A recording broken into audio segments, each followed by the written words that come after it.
So in today's class, we're going to continue last concept of foundational strategy. पहले हम ये overview करते हैं कि हमने लास्ट रीडिंग में क्या डिस्कस किया था और फिर उसके बाद eventually we are going to discuss about the next segment. So हमने लास्ट क्लास में बेसिकली डिस्कस किया था the definition of strategy. Definition of strategy में हमें ये समझ आया था कि किसी भी कंपनी के अपने लॉन्ग टर्म ऑब्जेक्टिव्स को मीट करने के लिए ओवरऑल लेवल पे जो गोल्स एंड ऑब्जेक्टिव्स हैं, मिशन है कंपनी का, जो है मकसद है, उसको मीट करने के लिए कंपनी जो है वो एक डिटेल्ड लॉन्ग टर्म प्लान बनाती है. ये long term plan basically company की एक स्ट्रैटेजी होती है जो वो ओवरऑल लेवल पे अचीव करना चाहते हैं over a long period of time. ठीक है. हालात और माहौल के बदलते हुए जिस तरह से एनवायरनमेंट बिजनेस का बदलता चला जाता है, ये ज़रूरी होता है कि हर वक्त एक बिजनेस अपनी स्ट्रैटेजिक प्लानिंग करता रहे और उस स्ट्रैटेजिक प्लानिंग के थ्रू इस बात का अंदाज़ा लगाता रहे कि अब उन्हें नेक्स्ट स्टेप कौन सा लेना. उसके बाद हमने levels of strategic planning discuss किए थे, जिसके अंदर हमारे पास 3 लेवल्स आते हैं: corporate strategy, business strategy and functional strategy. Corporate strategy में सबसे बेसिक सवाल एड्रेस होता है कि भाई करना क्या है, क्या चीज़ बेचनी है, किस चीज़ का बिजनेस करना है, आया ये करना भी है या नहीं, हमारे एनवायरनमेंट में ये एक्सेप्टेबल है या नहीं एक्सेप्टेबल है. मतलब फॉर एग्जाम्पल, आज मैं आपसे कहता हूँ कि आप एक बिजनेस सेटअप कर लें जिसमें फिजिकल रेस्टोरेंटिंग का कॉन्सेप्ट हो लेकिन ऑनलाइन डिलीवरी का कॉन्सेप्ट ना हो. आप कहेंगे बेवकूफ़ी का फैसला है, ऑनलाइन डिलीवरी की जिस हिसाब से फ्रीक्वेंसी बढ़ती चली जा रही है हमें इसको रखना ही पड़ेगा.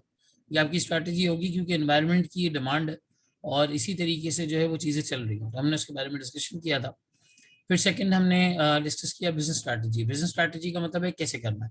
जो पहला आपने प्राइमरी सवाल एड्रेस किया कि क्या करना है, बिजनेस स्ट्रैटेजी में आता है कैसे करना है. सही है. कैसे करना है से मुराद ये है कि भाई हम किस तरीके से कॉम्पीट करेंगे, हम अपने कंपेटिटर्स को किस तरीके से आउटवे करेंगे, हमारा प्रोडक्ट उनसे मुख्तलिफ कैसे होगा, क्या हम कॉस्ट लीडरशिप की तरफ जाएंगे, हम डिफरेंशिएशन की तरफ जाएंगे, हम ऑर्गेनिक ग्रोथ की तरफ जाएंगे, या हम दूसरी कंपनीज को, स्मॉल बिजनेसेस को एक्वायर करेंगे. इसमें हमने दवाई डॉट पी के, एप्पल, सैमसंग, फूड पांडा, पाकिस्तान की मुख्तलिफ इस तरह की कंपनीज, इनके बारे में जो है वो डिस्कस किया था और डिस्कस करके हम इस नतीजे पे पहुंचे थे कि एक बिजनेस स्ट्रैटेजी में क्या क्या शामिल होता है. आफ्टर दैट थर्ड लेवल पे हमने फंक्शनल स्ट्रैटेजी को डिस्कस किया था, जिसका मतलब है कि अब जो आपके डिपार्टमेंट्स हैं, स्मॉल डिपार्टमेंट्स हैं, हर डिपार्टमेंट का अपना क्या मोटिव बनता है, अपना क्या ऑब्जेक्टिव बनता है एंड उन्हें क्या क्या करना है ताकि वो ओवरऑल लेवल पे जो कंपनी की बिजनेस स्ट्रैटेजी है उसको सक्सेसफुल बनाए और फिर बिजनेस स्ट्रैटेजी, कॉर्पोरेट स्ट्रैटेजी को सक्सेसफुल बनाए. सही है. आज हमें स्ट्रैटेजी की बेसिक कॉन्सेप्ट्स की एक और क्लास जो है वो कंडक्ट करनी है, जिसके बारे में हम जो है स्टार्ट लेते हैं और यहाँ पे हमारे जो स्ट्रैटेजी के बेसिक कॉन्सेप्ट्स हैं वो मुकम्मल हो जाएंगे. इसके बाद फिर जो हम अगली चीज़ों पे डिस्कशन कर रहे होंगे उसमें हमारे बड़े कॉन्सेप्ट्स आएंगे रादर देन ये बेसिक जो बातें हैं. सो 2 क्लासेस हमारी स्ट्रैटेजी की बेसिक बातों के ऊपर अप्लाई हुई और पिछले वीकेंड पे हमने इसी तरीके से थिंकिंग स्ट्रैटेजिकली का एक बेसिक एरिया देखा था. ठीक है. ताकि हमारे कुछ बेसिक बिल्डिंग ब्लॉक्स बन जाए, उसके बाद फिर हम आगे इवेंचुअली जो है वो बढ़ सकते हैं. सही. सो आज हमने जिस टॉपिक पे बात करनी है that is basically approach to the strategic planning. हमने कल स्ट्रेटेजिक प्लानिंग में ये देख तो लिया कि एक स्ट्रेटेजिक प्लान 3 लेवल्स पे होता है. कौन कौन से लेवल पे जी? कॉर्पोरेट स्ट्रैटेजी, बिजनेस स्ट्रैटेजी और फंक्शनल स्ट्रैटेजी. सही. ये 3 लेवल्स पे होता है. लेकिन इस प्लानिंग की अप्रोच क्या होती है, किस तरह से ये प्लानिंग की जाती है, कैसे सोचा जाता है. सो प्राइमरीली जिस चीज के बारे में हम यहाँ पे आज बात करने वाले हैं वो है हमारा थिंकिंग मेथड. हमारा सोचने का अंदाज क्या होना चाहिए, वो कौन से स्टेप्स होने चाहिए जिन स्टेप्स को फॉलो करके हम जो है वो एक अच्छी प्लानिंग तक पहुंचे, या यूं कह लें कि वो कौन सा फ्रेमवर्क होना चाहिए जिसको फॉलो करके हम यहाँ पर जो है वो पहुंच जाए. सबसे पहले अगर मैं देखता हूं तो वो बनता है the strategic position analysis. Strategic position analysis का एक एक एक जो एलिमेंट आता है, फिर आता है स्ट्रेटेजिक चॉइसेस और फिर आता है स्ट्रेटेजी इनटू एक्शन. अगर मैं वन लाइनर सिंपल इनका जो है वो मतलब समझाने की कोशिश करूं तो स्ट्रेटेजिक पोजीशन एनालिसिस का मतलब है वेयर यू स्टैंड. कंपनी अपनी रिसोर्सेस, अपनी कॉम्पिटेंसीज, अपना जो हमारी स्ट्रेंथ्स हैं, वीकनेसेस हैं, अपने खुद का जायजा लेती है कि कंपनी खुद कहाँ पे खड़ी है, where the company basically stands. ये अपने रिसोर्सेज के बारे में, कॉम्पिटेंसीज के बारे में, वीकनेसेस के बारे में, इन सब चीज़ों के बारे में यहाँ पे जो है वो इवेल्युएशन की जाती है. कॉम्पिटेंसीज वगैरह ये सारी चीज़ें यहाँ पर आती हैं. फिर स्ट्रेटेजिक चॉइसेस. अब इन चीज़ों को मद्देनजर रखते हुए जो कंपनी ने अपने आप को अंडरस्टैंड किया है, इनकी अब अप्रोच या स्ट्रेटेजिक चॉइस क्या होनी चाहिए, मेथड क्या होना चाहिए प्राइमरीली ऑपरेट करने का, मेथड क्या होना चाहिए, अप्रोच क्या होनी चाहिए. And at the same time अब जब आपने एक चीज डिसाइड कर ली कि भाई मैंने ये करना है, मैंने कॉस्ट लीडरशिप की तरफ जाना है, मैंने डिफरेंशिएशन की तरफ जाना है, मैंने कम वॉल्यूम बेचना है लेकिन बहुत महंगा, मैंने ज्यादा क्वांटिटी बेचनी है लेकिन बहुत सस्ता। लाइक फॉर एग्जाम्पल हम पोर्श की बात करते हैं, पोर्श की गाड़ियां, ये रोल्स रॉयस की गाड़ियां बहुत कम लोगों के पास होती है, लेकिन वो इतनी प्रीमियम होती हैं कि कंपनीज अपने आप में बड़ी प्रॉफिटेबल है। ऐसा तो नहीं है कि कंपनी प्रॉफिट्स नहीं कमाती, बड़े हेफ्टी प्रॉफिट्स कमाती हैं, हैवी प्रॉफिट्स कमाती हैं, लेकिन बात ये होती है कि वो इतना प्रीमियम ब्रांड प्रोवाइड करते हैं जिसके ऊपर उनकी चार्जेबिलिटी है, उनका जो अमाउंट होता है वो काफी प्रीमियम होता है। आपने मन से ये चीज डिसाइड कर ली और इस चीज को समझ लिया कि भाई आपने किस तरीके से आगे बढ़ना है, क्या आपने ऑर्गेनिकली आगे बढ़ना है कि अपने दम पे आप आहिस्ता आहिस्ता आगे बढ़ते चले जा रहे हैं, या आपने छोटे बिजनेसेस को एक्वायर करना है, या आपने डिस्काउंट्स दे दे के छोटे प्लेयर्स को मार्केट से भगा देना है, या आपको उन प्लेयर्स के साथ रह के कॉम्पीट करना है। ये सारी डिसीजन मेकिंग होती है। और फिर स्ट्रेटेजी इनटू एक्शन में एक ऑब्जेक्टिव प्लान बनता है। ऑब्जेक्टिव प्लान बनता है, कॉन्क्रीट प्लान बनता है, वो स्टेप्स डिसाइड होते हैं। यार अब अगर हमें ये काम अचीव करना है तो इसके लिए हमारे स्टेप्स क्या होंगे, अगर हमें ये काम करना है तो हमारे पास हमारे स्टेप्स जो है वो क्या होंगे। जैसे हमने गोल्फ वाली केस स्टडी की थी थिंकिंग स्ट्रेटेजिकली में, यहाँ पे वो गोल्फ का एक बेसिकली 200 हेक्टेयर का लैंड था जो वो गोल्फ के लिए यूटिलाइज करना चाह रहे थे। तो सबसे पहली बात ये हमने एनालाइज किया था कि भाई वो बिजनेस कहाँ खड़ा है, जो एग्जिस्टिंग प्रोडक्ट को दे रहा है उसकी मार्केट में डिमांड कम हो रही थी, लो वैल्यू के ऊपर जो है वो उनके डिस्ट्रीब्यूटर्स वगैरह ये जो मार्ट होते हैं, डिपार्टमेंटल स्टोर्स होते हैं, वो चीज़ें मांग रहे थे। एक डिक्लाइनिंग ट्रेंड था उस मार्केट में, लेकिन गोल्फ की मार्केट में एक अप ट्रेंड था। तो हमने पहले पोजीशन देखी कि भाई हमारे पास रिसोर्सेज हैं, सबसे बड़ा रिसोर्स जमीन का रिसोर्स है 200 हेक्टेयर का, वो हमारे पास मौजूद है। ठीक है, उसके अंदर हमने एक चीज नोट की थी। फिर हमने चॉइस किया कि हमने बोला यार हम एक काम करते हैं, हम शुरू में 200 हेक्टेयर की जमीन का टुकड़ा स्टार्ट करते हैं, जो जिन लोगों का भी गोल्फ क्लब्स में जगह नहीं मिल रही वो हमारे पास आएंगे। फिर उसके लिए हमने प्लानिंग वगैरह डिसाइड की कि भाई जमीन को हमवार किया जा सकता है, एक आध गेट लगा दिया जाए, थोड़ी बहुत साफ सफाई कर ली जाए, थोड़ा बहुत कैपिटल लगा के काम जो है वो स्टार्ट कर लिया जाता है। क्योंकि जो एक मेजर पोर्शन कैपिटल का है वो बेसिकली मेजर पोर्शन जो है वो एट द सेम टाइम जमीन के हिस्से का, और जमीन का सोर्स गोल्फ वाली केस स्टडी के अंदर ऑलरेडी कंपनी जो है वो ओन करती थी, या जो बिजनेस था वो ओन करता था। अब हमें आज थोड़ा सा इनको इन डिटेल देखना है कि strategic position analysis, strategic choices और स्ट्रेटेजी इनटू एक्शन, इनका मतलब क्या है, और वो कौन से ऐसे मॉडल्स हैं जो आगे जाके हम इन चीजों के लिए पढ़ रहे होते हैं। देखो अगर मैं तुम्हें बताऊं ना तो इन अ नट शेल स्ट्रैटेजी में ये तीन ही चीजें हैं, इसके बाहर की कोई इतनी बड़ी चीज नहीं है। सारी बातें घूम फिर के यहीं आ जाती हैं, सारी बातें घूम फिर के यहीं आ जाती हैं। जैसे लेट्स से मैं कहता हूँ कि कंपनी अपना स्वॉट एनालिसिस करती है, तुम लोगों ने अपनी अर्लियर स्टडीज में नाम सुना होगा, पेस्टल एनालिसिस करती है। तो ये स्वॉट और पेस्टल कहाँ फॉल करता है, ये स्ट्रेटेजिक पोजीशन एनालिसिस में फॉल करता है। अगर तुमसे कहा जाता है कि भाई कंपनी ने कौन सी स्ट्रेटेजिक चॉइसेस लेनी है, उसके लिए कंपनी कॉम्पिटिशन को बेसिकली अंडरस्टैंड करना चाह रही है, तो जो 5 फोर्सेस का मॉडल आपने अपनी खैर अर्लियर स्टडीज में तो नहीं सुना होगा, लेकिन 5 फोर्सेस का मॉडल हम यहाँ पढ़ेंगे, वो स्ट्रेटेजिक चॉइस के अंदर आता है। बीसीजी मैट्रिक्स जो हम पढ़ना चाहते हैं या कंपटीशन अपने प्रोडक्ट्स के लिए अंडरस्टैंड करते हैं, ये बेसिकली यहाँ पर आता है। फिर स्ट्रैटेजी इनटू एक्शन के अंदर एक प्रॉपर प्लानिंग का एलिमेंट होता है जो आगे जाके हम देखेंगे। तो अब आगे जितनी स्ट्रैटेजी का एरिया आ रहा होगा वो इन तीन में से किसी एक के अंदर फॉल कर रहा होगा। ऐसा नहीं हो सकता कि बहुत ज्यादा कोई बाहर की बात हो। देखो स्ट्रैटेजी सिंपल वर्ड्स में क्या है, प्लानिंग करना। प्लानिंग कितने स्टेप्स में होती है, 3 स्टेप्स में, कॉर्पोरेट, बिजनेस और at the same time functional strategy या फंक्शनल प्लानिंग। इन प्लानिंग को किस तरीके से किया जाता है, 3 स्टेप्स में किया जाता है। पहले अपनी पोजीशन का अंदाजा लगा लो, स्ट्रेटेजिक पोजीशन एनालिसिस। फिर अपनी चॉइसेस कि भाई अब इस हालात में जिसमें हम हैं हमारे लिए क्या बेस्ट चॉइस बनती है, आप उसका अंदाजा लगा लें, और फिर उस स्ट्रैटेजी को एक्शन में डाल दें। ठीक है, मैं इसकी आपको एक बिल्कुल छोटी सी जो है वो क्लासिक एग्जाम्पल इंशाल्लाह भी थोड़े वक्त में दूंगा, जिसमें पाकिस्तान में एक लाइव बिजनेस एनवायरनमेंट में जो हमारे पास एग्जाम्पल होगी। तो हमें इन्हीं 3 चीजों को डिटेल में पढ़ना है। आज की क्लास में इंशाल्लाह ताला जो मैं ओवरव्यू उन 3 चीजों का दूंगा यहाँ पे, ये आगे के हमारे स्ट्रैटेजी के चैप्टर्स में हमें हेल्प करेगा।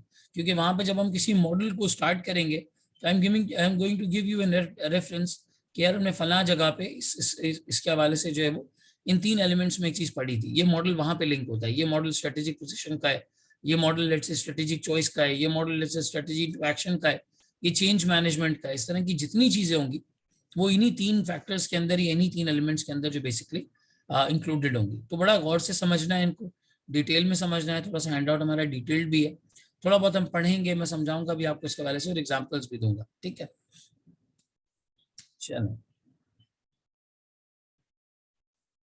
अब यहाँ पे मैं आपको एक छोटी सी एग्जाम्पल देता हूँ। मुझे ये बताओ थोड़ा सा तुम लोगों को यहाँ पे कंट्रीब्यूशन चाहिए। कराची में कितने लोगों ने आइडियल बर्गर नाम की किसी रेडी को या कियोस्क को, हॉकर को देखा है? जिन लोगों ने देखा है वो यस लिखें। इसकी पूरी एक पीछे स्टोरी है। चलो, एक आया सर मैंने देखा है, एक आया जी मैंने भी देखा है। सना अली पूछ रही है सर आपकी आवाज रुक रही है, बाकी लोग भी बताते हैं मेरी आवाज रुक रही है। समरा खान ने कहा सर मैंने भी देखा है। आवाज के बारे में बता दीजिएगा, सिर्फ इनके पास हो रहा है ये इशू, बाकी लोगों के पास भी हो रहा है। चले, मेरी आवाज क्लियर आ रही है अकॉर्डिंग टू अदर पार्टिसिपेंट्स? आप एक दफा प्लीज रीज्वाइन करके देखें तो इंशाल्लाह ताला क्लियर होगा। अब इसकी एक छोटी सी एग्जांपल लेते हैं, आइडियल बर्गर। और बड़ी ये अच्छी केस स्टडी है, बहुत अच्छी केस स्टडी है, सही है।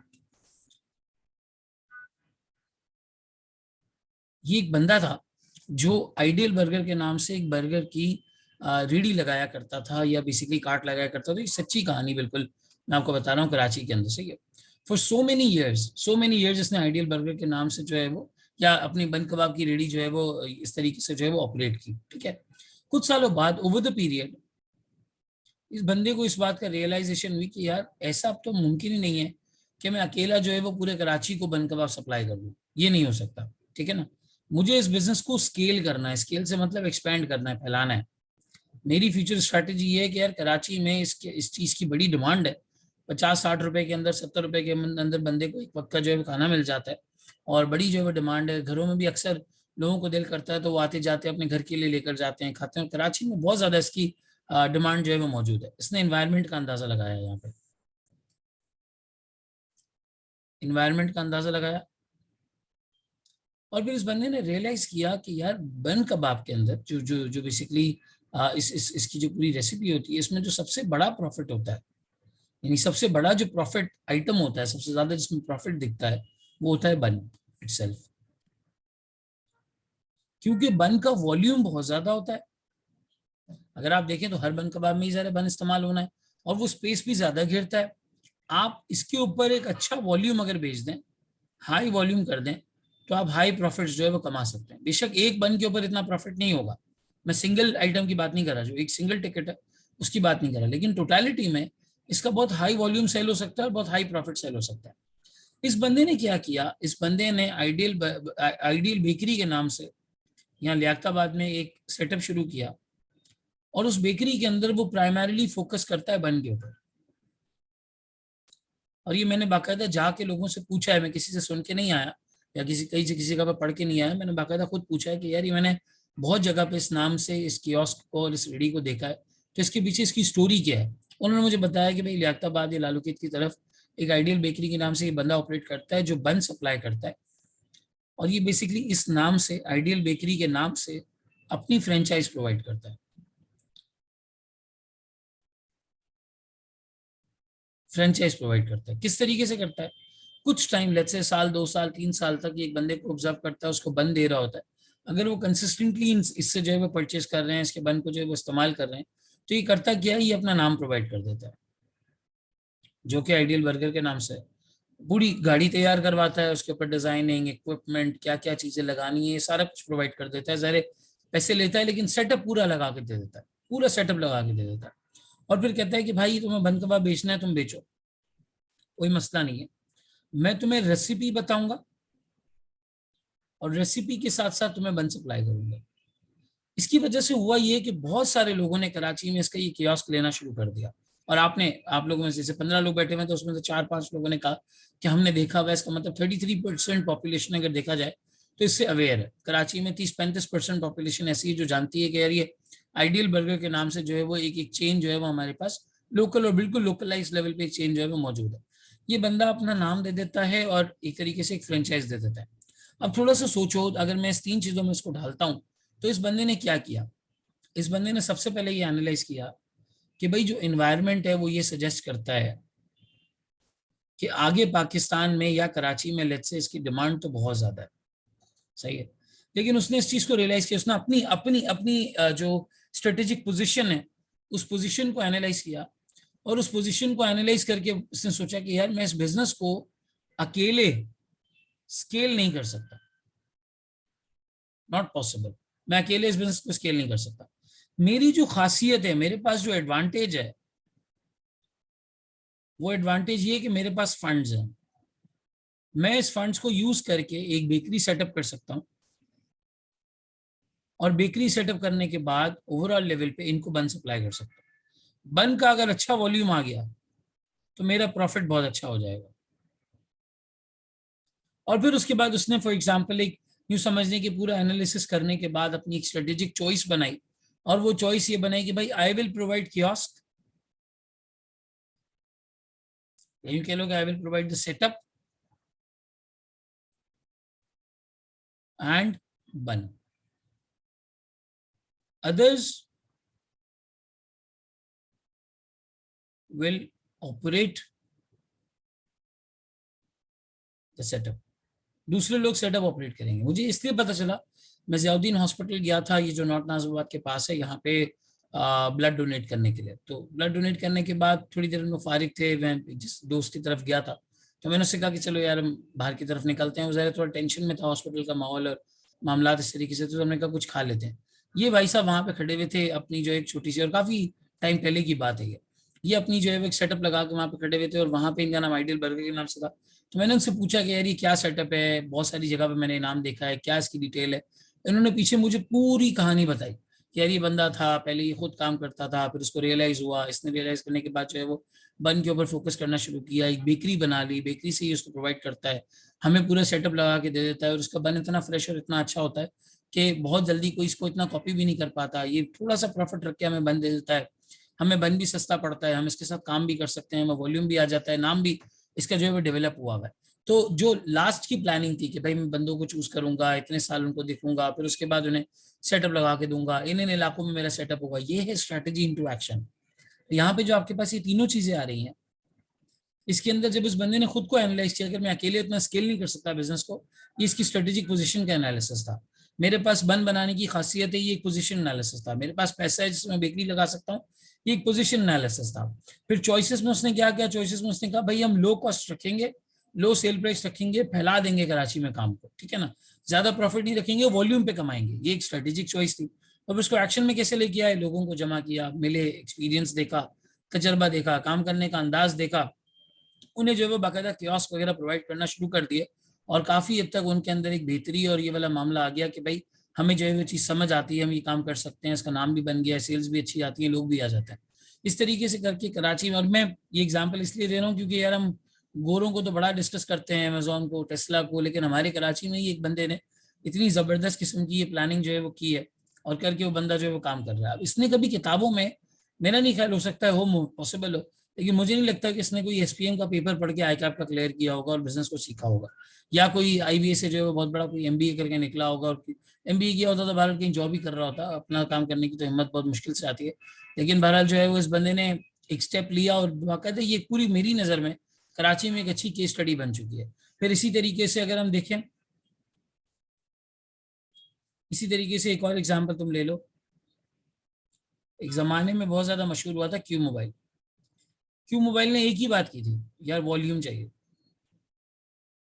लो प्राइस, सस्ता बेचो, वॉल्यूम में बेचो। हत्ता के मजदूरों के हाथ में भी स्मार्टफोन आ गया था due to this Q mobile वाला फैक्टर। अब बार पता नहीं, इतना साइंस के ब्रांड के बारे में कुछ सुनने में नहीं आया, लेकिन जब आप किसी दुकान पर जाते थे, मुझे याद है जब मैंने फर्म ज्वाइन की थी, और आर्टिकल्स ज्वाइन करने के टाइम पे मुझे एक फ़ोन चाहिए था, आपने देखा यार मैं फ़ोन अपग्रेड करता हूँ।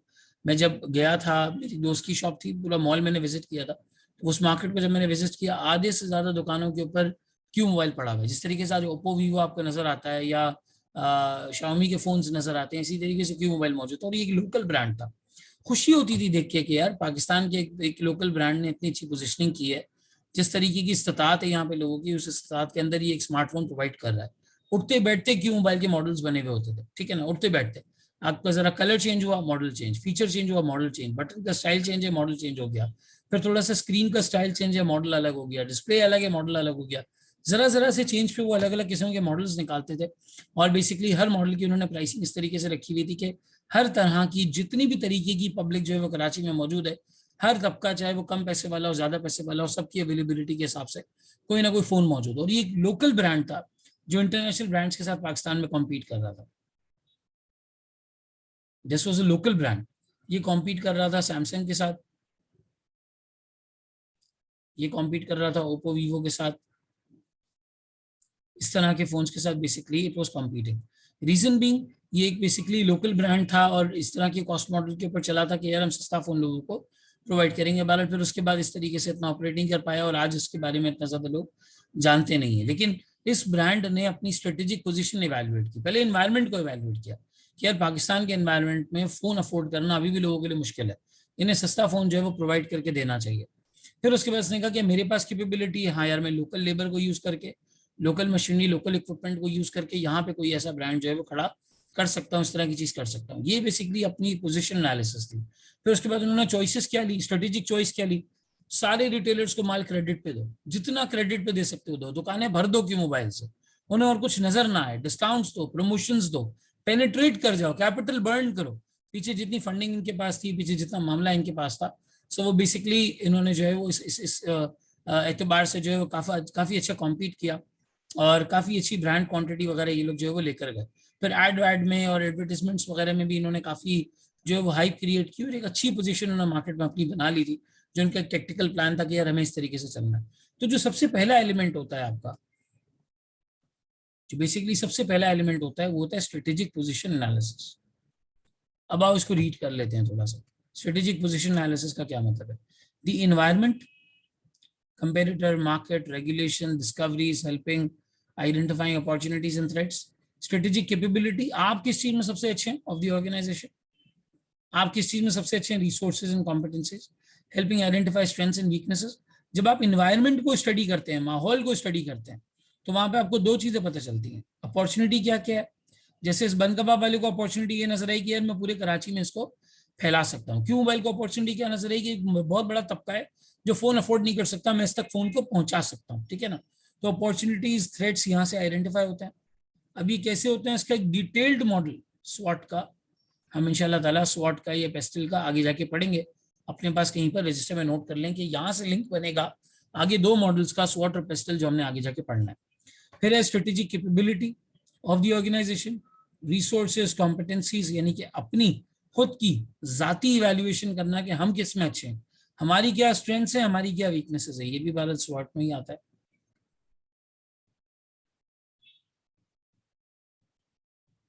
हमारी क्या स्ट्रेंथ्स है और हमारी क्या वीकनेसेस है। फिर उसके बाद कल्चर, बेनिफिट्स, अजम्पशंस, जहां पे आप हैं उस जनरल पब्लिक का नेचर कैसा है, या जो आपकी टारगेट मार्केट है उसका नेचर कैसा है, किस तरह का कल्चर है, कहाँ पे आप ऑपरेट कर रहे हैं, ये सारी चीजें।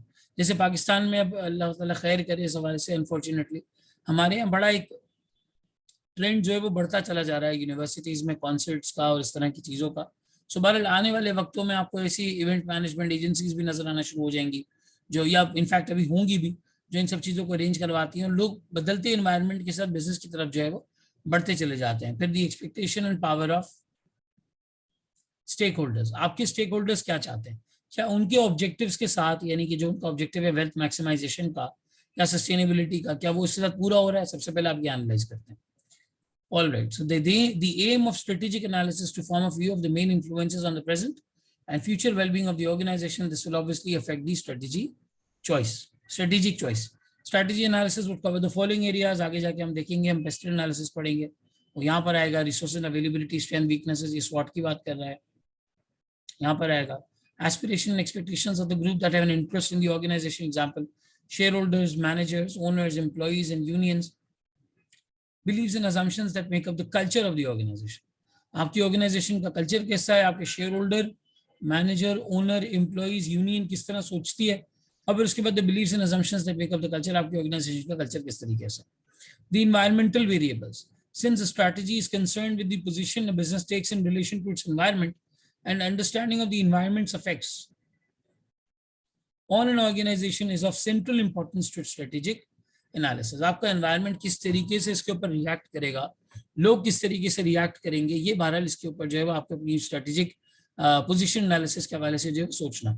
और ओवरऑल लेवल पे हमें ये देखना होता है कि हमारे जिस काम को हम करने जा रहे हैं इसका एनवायरनमेंट के ऊपर क्या इफेक्ट है, क्या एनवायरनमेंट हमें इतनी डिमांड प्रोवाइड करता है कि हमें ये काम करना चाहिए, क्या हमारी जनरल पब्लिक इतनी अवेलेबल है, हमारी जो है वो डिमांड इतनी अवेलेबल है, इतने लोग हैं जो हमारे प्रोडक्ट्स को खरीदेंगे।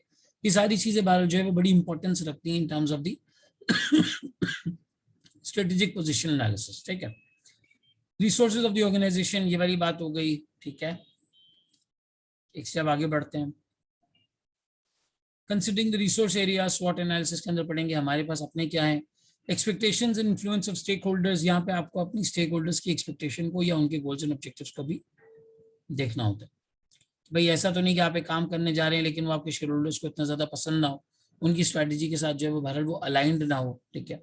Strategic planning and management can not be achieved without regard to stakeholders. आपको अपने स्टेक होल्डर्स के बारे में, इन सारी चीजों के बारे में सोच समझ के ये सब कुछ करते हुए जो है वो बहरहाल चलना है, ठीक है। जैसे मैंने आपको एक एग्जांपल दी थी कुछ टाइम पहले नोवार्टिस फार्मास्यूटिकल्स की। नोवार्टिस फार्मास्यूटिकल्स ने अपने कुछ यूनिट्स पाकिस्तान में दूसरी कंपनीज को बेच दिए और अब वो पूरी दुनिया में जिस चीज में स्पेशलाइज कर रहे हैं वो कैंसर के प्रोडक्ट्स हैं, ठीक है। उन्होंने अपनी एनालाइजेशन की, अपनी स्ट्रेटेजिक पोजीशन को एनालाइज किया तो उन्हें पता चला कि यार ये वाला फैक्टर है ना कि हम कैंसर की दवाइयाँ सबसे अच्छी बना सकते हैं, ये हमारा कंपेरेटिव एडवांटेज है, ये बहुत अच्छी चीज़ है जो हमें आती है, एक क्रिटिकल सक्सेस फैक्टर है हमारा जो आगे जाके हमें बेहतर बना सकता है। अपनी पोजीशन को एनालाइज किया, कैपिटल है हमारे पास, जी है, मशीनरी, इक्विपमेंट, प्लांट, फैक्ट्री, ये चीजें हैं, लगा सकते हैं, बिल्कुल लगा सकते हैं। कैंसर की दवाई को मार्केट करने की एबिलिटी है, जी बिल्कुल हमारे पास टीम अवेलेबल है। ये सारा कुछ उन्होंने एनालाइज किया। इन्वायरमेंट में क्या इसकी अपॉर्चुनिटी है, बिल्कुल है। बहुत सारे ममालिक में अल्लाह ताला खैर करे कैंसर बहुत तेजी से जो है वो बढ़ रहा है, पाकिस्तान में भी बढ़ रहा है, हमें अंदाजा नहीं हो रहा इस चीज़ का, लेकिन पाकिस्तान में भी इसका स्प्रेड ठीक ठाक है। फिर इसी तरीके से अगर एक नॉन प्रॉफिट ऑर्गेनाइजेशन होती है तो वो अपने रिसोर्सेज को एनालाइज करती है। नोवार्टिस ने एनालाइज किया, उन्होंने स्ट्रेटेजिक चॉइस ये ली कि हमें इसके ऊपर स्पेशलाइजेशन करनी है, हम बेसिकली यहाँ पे जो है वो कैंसर की दवाइयाँ दुनिया को प्रोवाइड करने के ऊपर काम करेंगे, इसमें बहुत मार्जिन है, इसमें बहुत रूम है, एनवायरनमेंट का इसमें बहुत अच्छा इफेक्ट होगा, हमें डिमांड भी बहुत अच्छी मिलेगी। उन्होंने इस चीज़ को जो है वो इस तरीके से बहरहाल जो है वो चूज कर लिया। तो हमारा ये जो स्ट्रेटेजिक पोजिशन एंड एनालिसिस का जो एक फॉर एग्जाम्पल एरिया है, इसके अंदर हम बेसिकली इन तमाम चीज़ों को देखते हैं कि हमारी ऑर्गेनाइजेशन का मकसद क्या है, वो करना क्या चाहती है, ठीक है। हमारे शेयर होल्डर्स का इससे जो ऑब्जेक्टिव है वो पूरा होता है नहीं होता। एट द सेम टाइम हमारे पास जो रिसोर्सेज हैं वो एनवायरनमेंट से अलाइंड है या नहीं, एनवायरनमेंट को उसके ऊपर क्या इफेक्ट होगा, हम कर पाएंगे नहीं कर पाएंगे। हमने इस पूरी चीज के अंदर अपने आप को एनालाइज करना है। तो ये जो कंपनी का अपना एनालिसिस होता है, इंटरनल प्लस एक्सटर्नल एनालिसिस, ये आगे जाके बहुत डिटेल में इंशाल्लाह ताला हमने देखना है।